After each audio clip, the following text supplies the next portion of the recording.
Hey, what up, everybody? This is Stevie Breach coming to you here tonight. I'm talking about WWE Rivalries, one of my favorite shows that's on the WWE Network when they choose to air it. This was episode 6. If you've listened to my reviews and you've checked them out, you might remember it's been a while. They have a weird way of showing these. This isn't a weekly thing, sort of like the Monday Night War series. The last episode aired 3 weeks ago. It was Edge and Christian versus the Hardy Boys, and I remember saying that the episode was good, but the way they ended it, hinting at Jeff becoming a big star, Edge becoming a big star, Christian being a solid worker, Matt being a solid worker, and they would see each other in weird combinations along the way, and their feud here helped propel them to the stardom they got to. I was just like, man, they could have done so much more. They could have talked about Edge versus Matt Hardy, and I was like, well, maybe it just wasn't a big enough feud in order to make a whole episode on it, but they did it here with episode 6, and it was awesome. I've talked a lot about me, walking away from wrestling, and it was around 2002, 2003, somewhere in there. I guess it would have been the start of 2003, because it was the Rumble with Triple H and Scott Steiner that made me just sort of say, forget this, I'm done. Around 2005, I started getting comfortable in my life, and I started watching wrestling a little bit.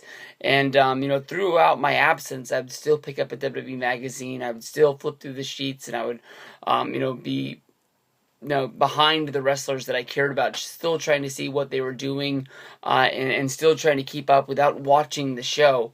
But Matt Hardy, honestly, was always one of my favorite workers. When this episode started, they talked about Edge and Christian. They talked about the Hardy Boys, and they started out by talking about, how when people watched the Hardy Boys, it was always Jeff was going to be the big star. He was going to be the breakout guy that became the big star.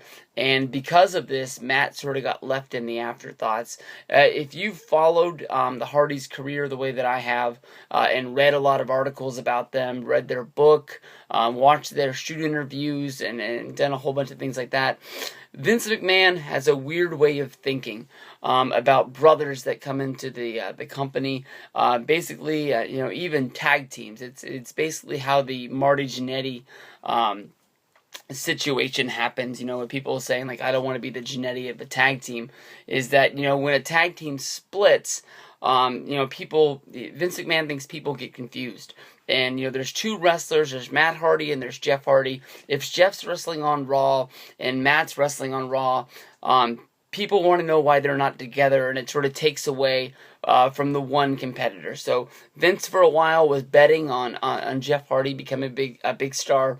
Matt got delegated to basically wrestling on Sunday Night Heat. He wasn't getting any television time unless he was in a tag team match with Matt.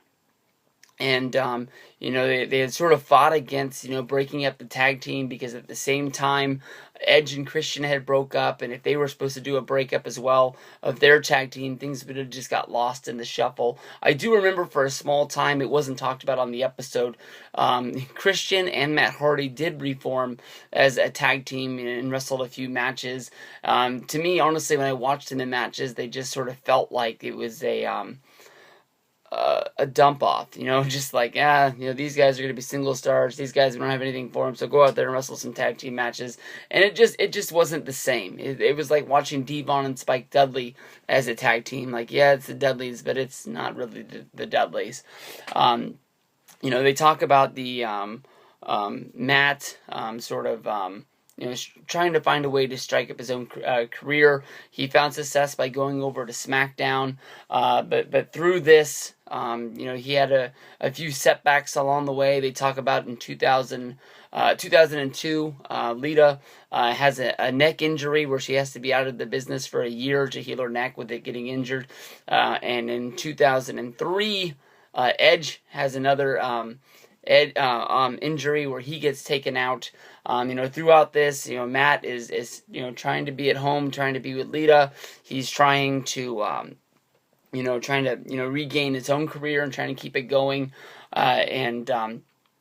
as they start to come back, basically Lita asks Matt to leave SmackDown and go to Monday Night Raw to be with her, basically because she felt that with the brand split, if they weren't traveling together, they would never see each other, and you just can't have a relationship like that. So he left SmackDown, even though he's having a lot of success over there with the whole Mattitude Volume 1 sort of deal.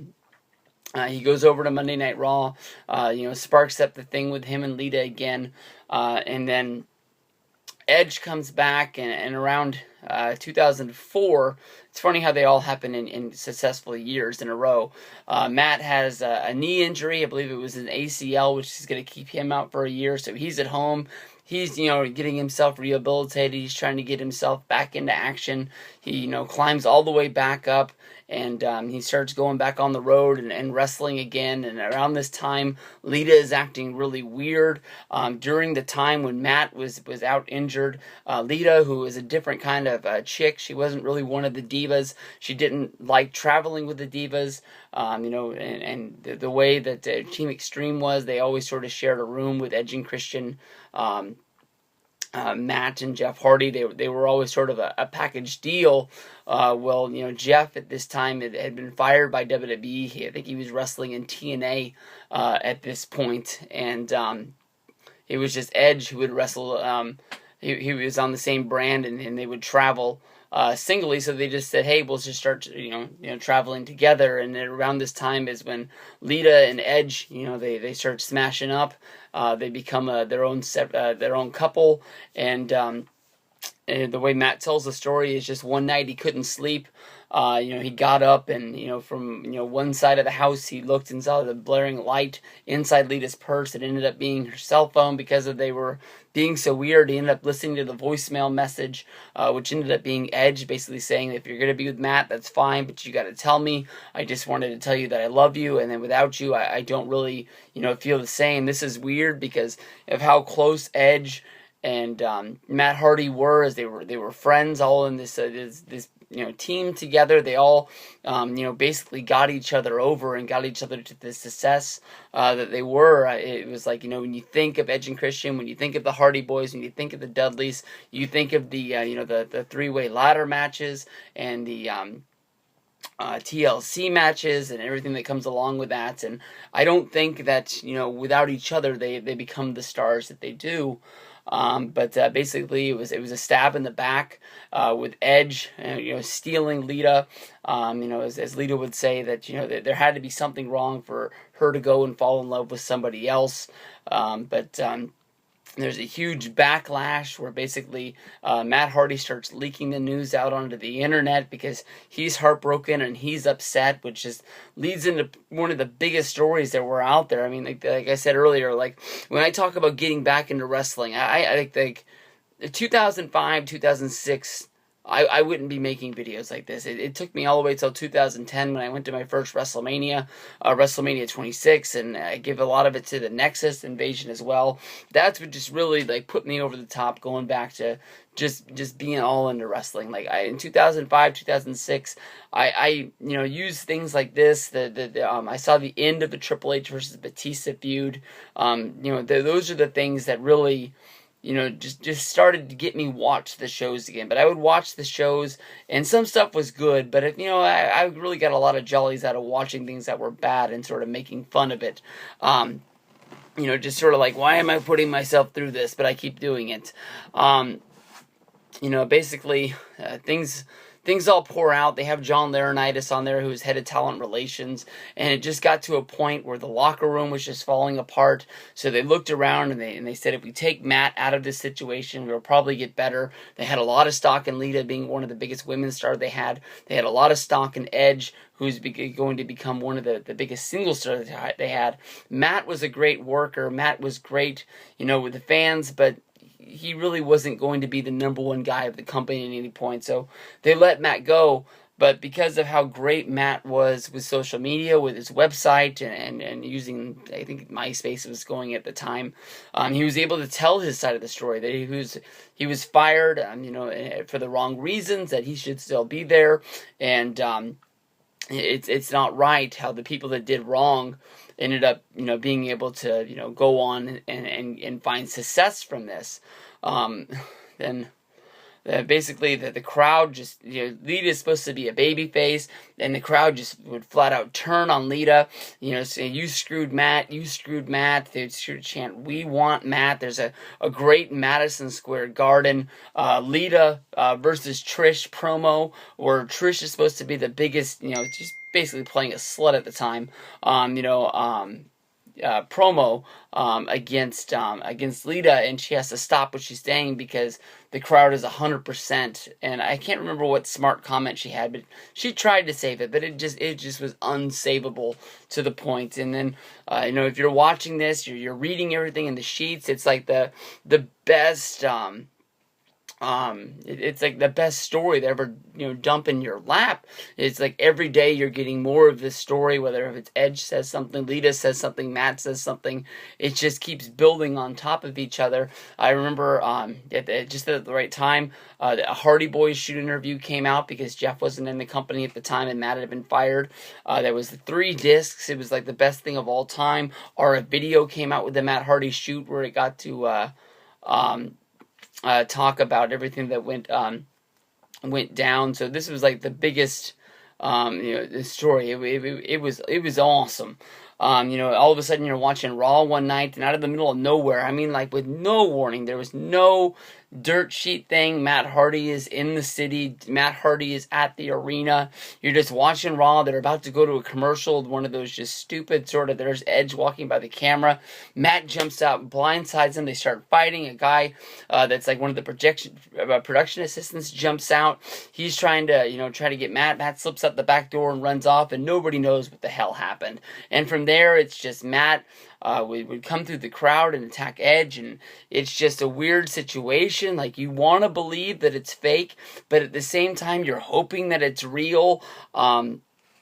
There is a point, honestly, when they had to set up the SummerSlam match, which did sort of, screw things up a lot. Is basically they had to have Vince McMahon come out and say that he signed the hottest free agent that everybody wanted. It was almost like Vince was butting in at into the whole deal. I think honestly, if you would have had Edge come down and just say that enough was enough, he had talked to the boss, and he didn't have to say Vince, he didn't have to say John Laurinaitis, but there's going to be an unsanctioned match because they're pissed off of the outside interference that keeps on happening. They're going to have an unsanctioned match, Matt Hardy versus Edge.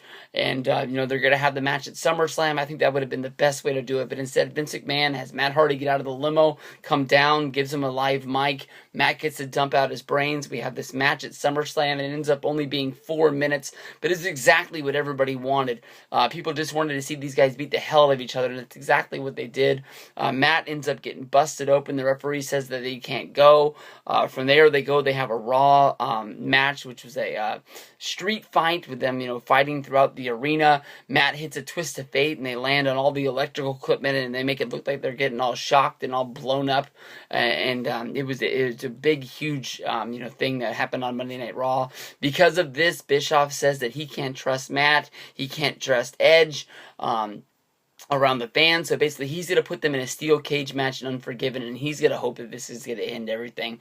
That match has the huge spot that Matt Hardy talks about all the time, that says he still can't walk straight at this point in his career. He climbs up to the top of the steel cage, he jumps up, and he drops the big leg drop, and gets the 1-2-3 where he actually gets the pin Edge. From there they go to the ladder match. That's for the Money in the Bank briefcase. Matt Hardy, if he loses the match, is fired from the Monday Night Raw brand. He has to go to SmackDown, and this is just basically to get them away from each other. Edge gets the win when Lita tangles him up in the ropes. But this stuff was awesome. I mean, I don't think, honestly, Edge at the time had the Money in the Bank briefcase. It wasn't until December or January at the one show he would cash in on John Cena and become the champion. If he doesn't have this feud with Matt Hardy, he's not the guy that he is.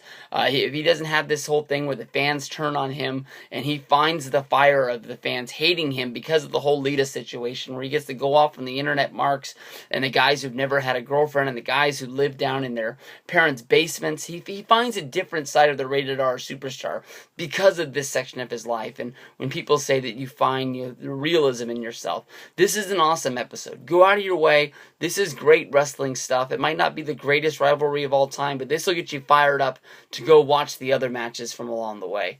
Peace out, everybody.